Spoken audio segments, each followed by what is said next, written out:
Bueno, pues bienvenidos a la clase número 11 ya de esta pequeña academia. Bueno, pues el día de hoy vamos a hablar sobre electroterapia y regeneración tisular. Es un tema de gran importancia también y un complemento de la clase anterior. ¿Por qué? Porque es como la aplicación que más utilizamos dentro de la electroterapia. Entonces, primero pues vamos a repasar un poquito sobre la regeneración tisular y para ello pues vamos a ver las fases de la reparación. ¿Sí? Recordemos que se puede dividir en tres fases principales, que es la fase inflamatoria, la proliferativa y la de remodelación. Ahora, es importante conocer las características de cada una. ¿Por qué? Porque nos van a dar la pauta para pues brindar el mejor tratamiento, el más adecuado. Hay que saber los tiempos y pues sí, las características de cada fase. Vamos a hablar muy en general y pues vamos a ir recordando un poco. Esto, acuérdense, ya igual ustedes lo vieron. De todos modos, si van teniendo duda, me van diciendo, ¿ok? Entonces vamos a hablar de la primera, que es la fase inflamatoria. Y bueno, pues esta nos dice que su principal característica es que se inicia al instante pues de la lesión o pues después de la lesión, ¿sí? Y su duración aproximada es de 2 a 3 días.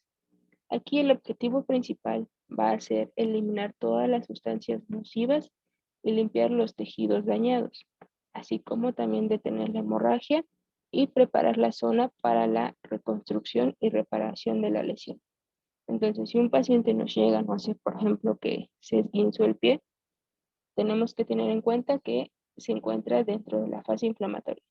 Y eso dependiendo, hay que preguntarle hace qué tiempo ocurrió la lesión y cuáles fueron como los síntomas que presenta. Y ya dependiendo de ahí podemos partir y saber qué tratamiento se le va a aplicar. ¿Ok? Entonces tenemos aquí que pues va a haber algunas células que van a ser las protagonistas de esta fase, las cuales son los macrófagos. Recordemos que pues estas células están encargadas de hacer esa limpieza de la zona lesionada. Y bueno, pues aquí nos menciona que durante el tratamiento de esta fase de reparación tisular se debe de realizar el protocolo RICE. Ahora, aquí ojo, hay mucha controversia porque muchos dicen que este protocolo ya está desactualizado y que ya no se debería de aplicar. ¿Recuerdan qué significan las siglas de RICE? Ahí váyanmelo poniendo en el chat. ¿Sí se acuerdan? Entonces, mientras lo escriben, les comento. He leído varios artículos donde menciona que pues ya es un protocolo que está desactualizado y que ya no se debería de estar pues aplicando a los pacientes, ya que pues la respuesta no es la más adecuada o la que se busca y además también puede atrasar un poquito la rehabilitación o la recuperación del paciente. ¿Sí recuerdan las siglas? ¿Qué significa? ¿Sí o no? Si no lo recuerdan, no pasa nada, ahorita lo vemos. El protocolo RICE.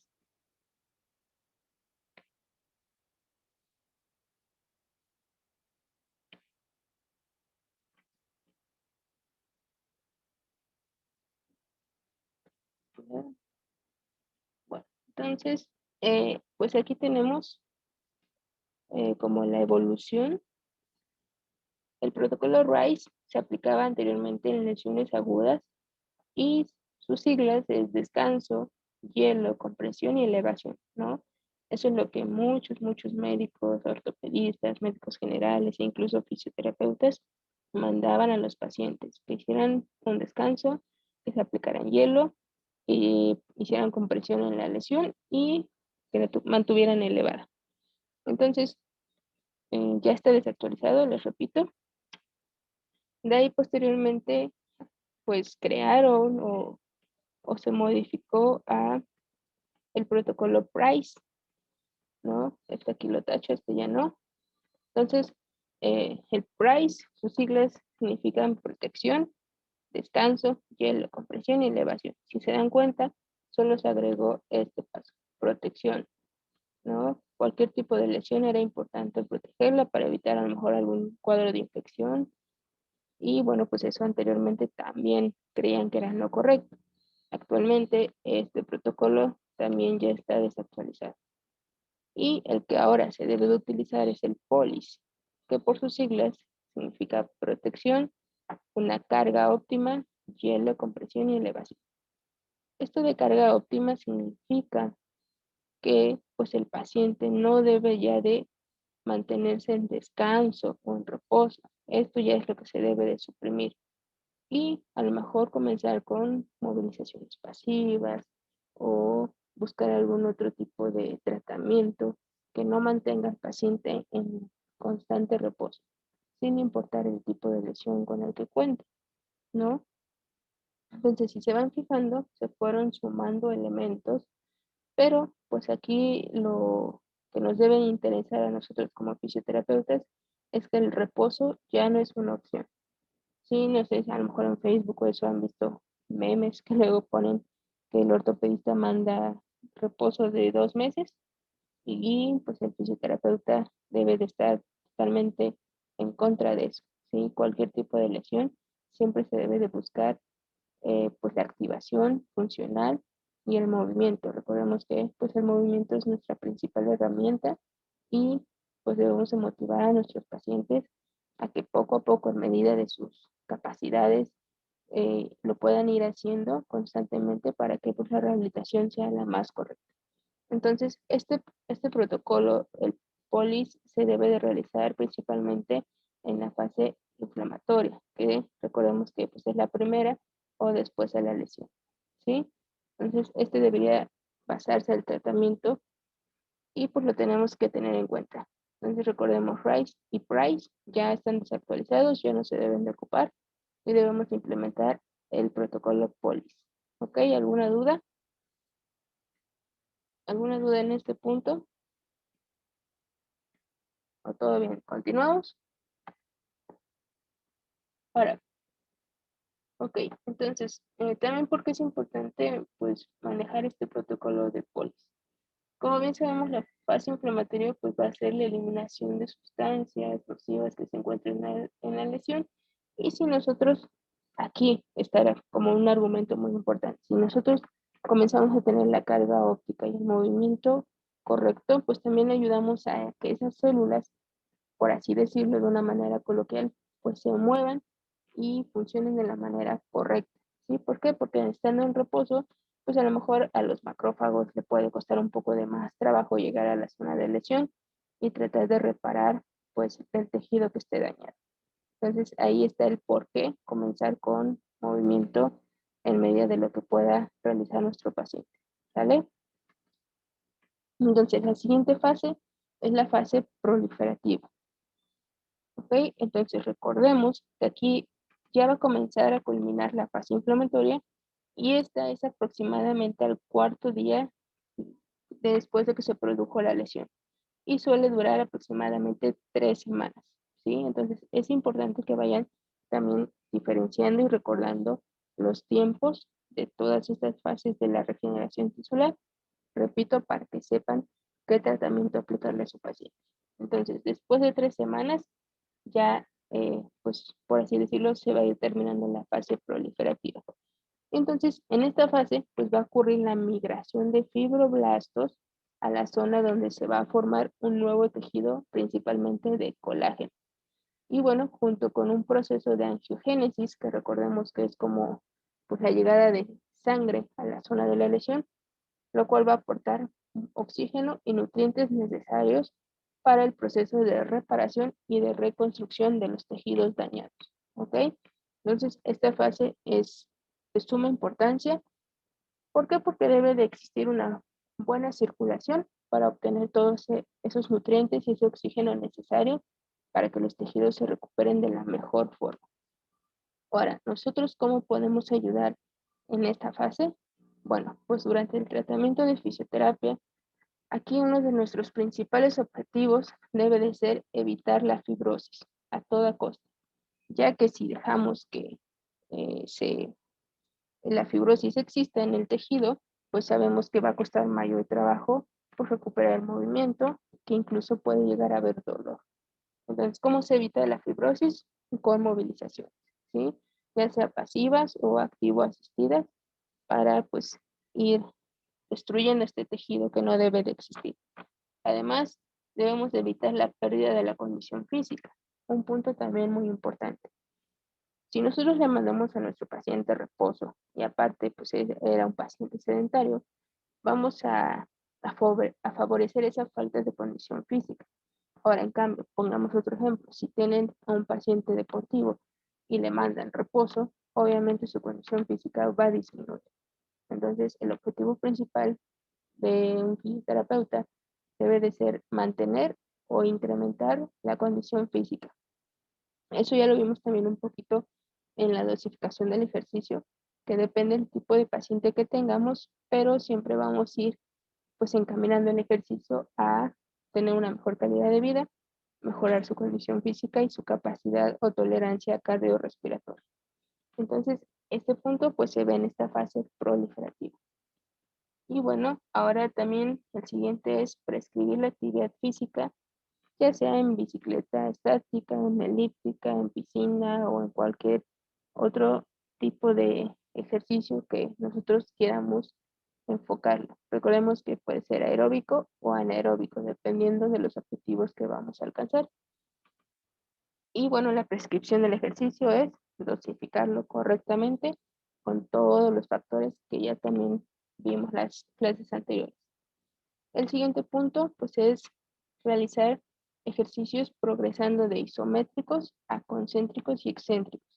Recordemos que siempre, la mayor parte de las veces se deben empezar con ejercicios isométricos. ¿Por qué? Porque a lo mejor nuestro paciente aún tiene dolor, aún tiene limitación de movimiento, o aún probablemente puede existir una ligera inflamación, y pues todo eso va a limitar que se realice el movimiento correctamente. Si nosotros hacemos ejercicios isométricos, que recordemos que es solo cuando existe la contracción muscular, pero no hay como tal movimiento, pues vamos a seguir generando, mejorar su fuerza, potencia y resistencia del tono muscular. Y una vez que nosotros veamos que a lo mejor la inflamación ya bajó, ya se pueden comenzar a hacer ejercicios concéntricos y excéntricos. ¿Ok? Y el siguiente punto, también en esta fase, es importante pues seguir eh, manteniendo los rangos de movimiento donde no cause dolor e incluso evolucionar a tener los rangos completos. ¿Ok? Entonces en esta fase, como ustedes pueden ir viendo, ya se debe trabajar de una forma más activa. ¿Sale? Entonces, ahora vamos con la tercera fase, que es la fase de remodelación y la última fase de la regeneración tisular. Entonces, aquí nos menciona que las miofibrillas maduran y se reorganizan formando una cicatriz de colágeno permanente. Y bueno, también va a existir una disminución de los vasos sanguíneos formados durante la angiogénesis. Es decir, ya todas las células, los macrófagos y los fibroblastos hicieron su trabajo de regenerar y de recuperar el tejido lesionado, entonces ya no se necesita ese aporte extra de nutrientes ni de oxígeno. Y por ende, por eso va a existir la disminución de vasos sanguíneos, ¿ok? Es por decirlo así, el cuerpo ya sabe que ya esa zona está recuperada y entonces, por así decirlo, recoge las células sanguíneas para evitar que siga pues llevando a cabo esa función. Y bueno, pues como pueden ver, nuestro cuerpo pues es magnífico y sabe cada qué tiempo debe de hacer su tarea correspondiente. Entonces, como les repito, esta es la última fase y también muy importante, ya que si no existe, pues básicamente nos quiere dar a entender que el tejido no está totalmente recuperado. Bueno, esta cicatriz de colágeno es importante también porque vamos a darnos cuenta nosotros pues, que el tejido lesionado está tanto reconstruido como recuperado, a lo mejor a un 90-95%. Y bueno, ¿qué debemos hacer nosotros durante esta fase? ¿O en qué se va a basar el tratamiento? en esos 4 puntos principalmente. Entonces, aquí nos menciona que se necesita reparar por completo la fuerza muscular. ¿Y cómo vamos a alcanzar eso? Pues ya realizando ejercicios un poquito a lo mejor más intensos. Y junto con eso, pues también debemos ir aumentando las cargas o el peso que le vayamos poniendo al paciente, y también se deben de ir introduciendo pues ejercicios pliométricos, incluso de velocidad, coordinación, propiocepción, equilibrio, ya muchísimo más dinámico de tratamiento. Y lo más importante y lo que siempre debemos de tener en cuenta, el trabajo funcional, dependiendo del tipo de paciente y la calidad de vida que tenga cada uno. Sí, recordemos que siempre el tratamiento va enfocado a las actividades diarias de nuestro paciente y siempre lograr la mayor funcionalidad posible. ¿Ok? Entonces, ¿tienen alguna duda en estos puntos, en estas fases? Yo creo que esas sí las conocen, ya las vieron, ya las repasaron. Y bueno, como les digo, es importante conocer los tiempos de recuperación, y recordemos que cada tejido tiene un tiempo de recuperación diferente, ¿sí? No es lo mismo el tiempo de recuperación de un tendón a un hueso. Eso sí, sí lo recuerdan,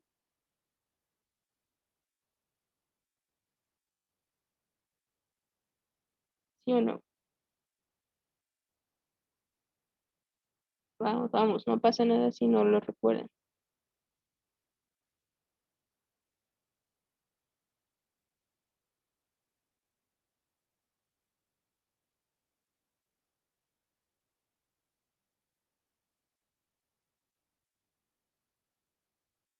Ok, sí, tú sí te acuerdas, Lucy.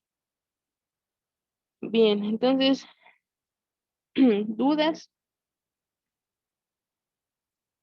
¿Dudas o no dudas?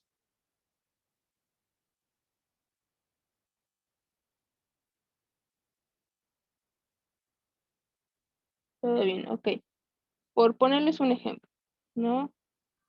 Si hablamos de un desgarro muscular, si es de grado 1, es aproximadamente de 1 a 2 semanas en recuperarse. Si hablamos de un desgarro muscular de grado 3, aproximadamente 3 a 6 meses, ¿no? El esguince de tobillo también tiene sus tiempos, un tendón, un hueso, por ejemplo, de 5 a 3 meses, o preparación del cartílago, aproximadamente de 2 meses a 2 años. Entonces, eso también es importante tenerlo en cuenta. Ok, Mari, pues el tendón es de 3 meses y el hueso comienza a callo blando a partir de la tercera semana y se consolida hasta el año. Sí, aproximadamente, para que ya sea una correcta consolidación, sí, aproximadamente un año. Pero pues también depende del tipo de organismo. A mí me ha tocado ver pacientes, por ejemplo, que son diabéticos, que ya llevan mucho tiempo y que el hueso no consolida al 100%. Y pues eso también depende, ¿por qué? Porque tienen una enfermedad crónico-degenerativa. Y ya sea hablando de hueso, de músculo, de tendón, es más difícil en ese tipo de pacientes que se regeneren en el tiempo estimado. Por eso, pues sí, es importante, lo mismo que les digo, siempre tener en cuenta pues, la valoración que uno hace, los factores que los pacientes nos mencionen, y pues estar checando constantemente. En este caso, por ejemplo, en del hueso, pues te puedes apoyar siempre con una radiografía para verificar que todo esté en orden y que tú puedas pues realizar ejercicios a lo mejor un poquito más fuertes, ¿no? Para que no vaya a existir ningún otro problema. Bueno, pues entonces seguimos. Aquí esta diapositiva también creo que le deben tomar mucha importancia. ¿Por qué? Porque nos menciona que pueden existir posibles complicaciones de la reparación tisular. Es un poco de lo que hablábamos ahorita.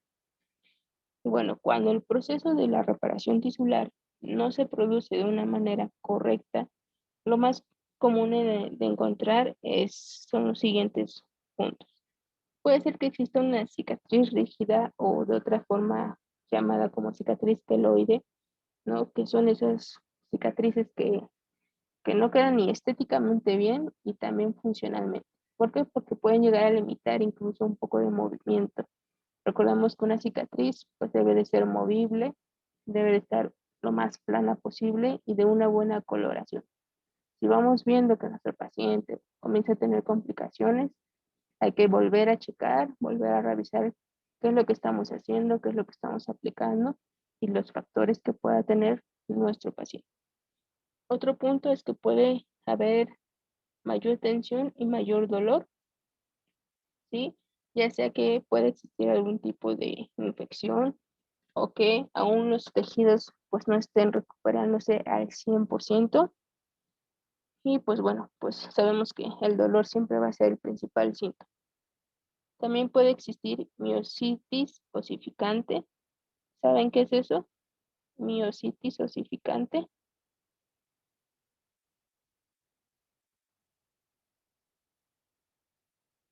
¿Sí o no? ¿Sí o no?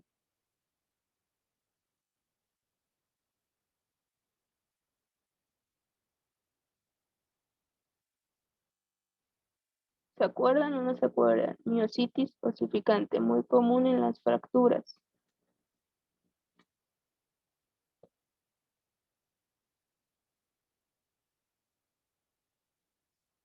o también en los músculos. También pasa en los músculos. Miositis, mio, músculo, itis, inflamación. ¿Qué les dice eso?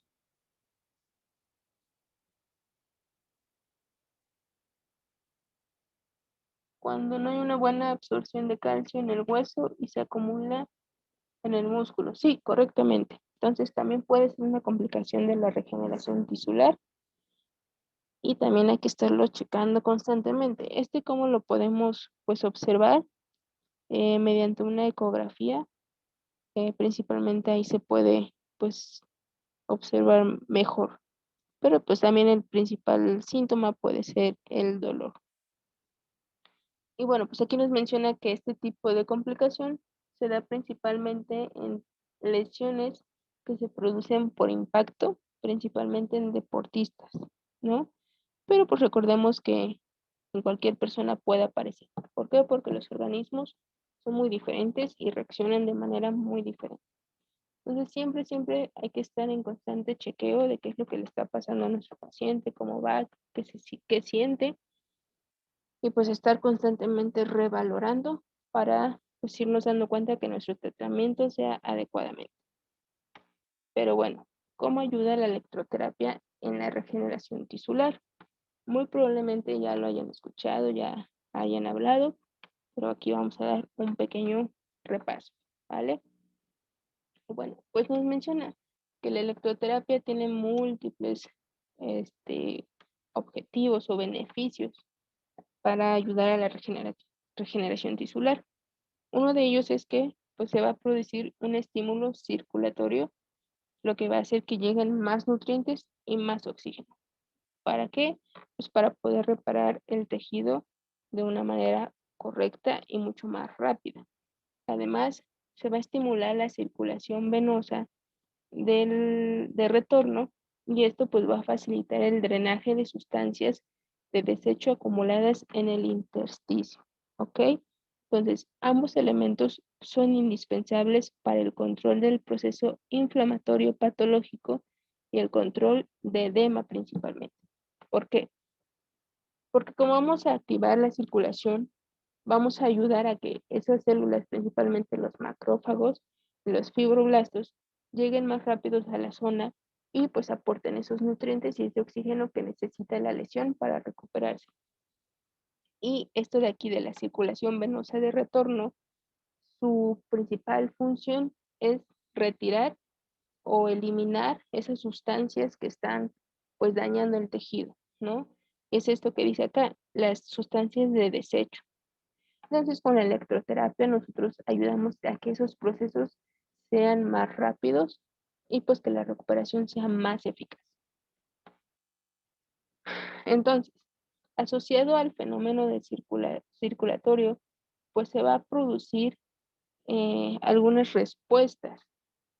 Y la principal es que va a haber una influencia biofásica que va a estimular el metabolismo celular hacia la multiplicación y va a coayudar en el reordenamiento y reestructuración de la matriz del tejido.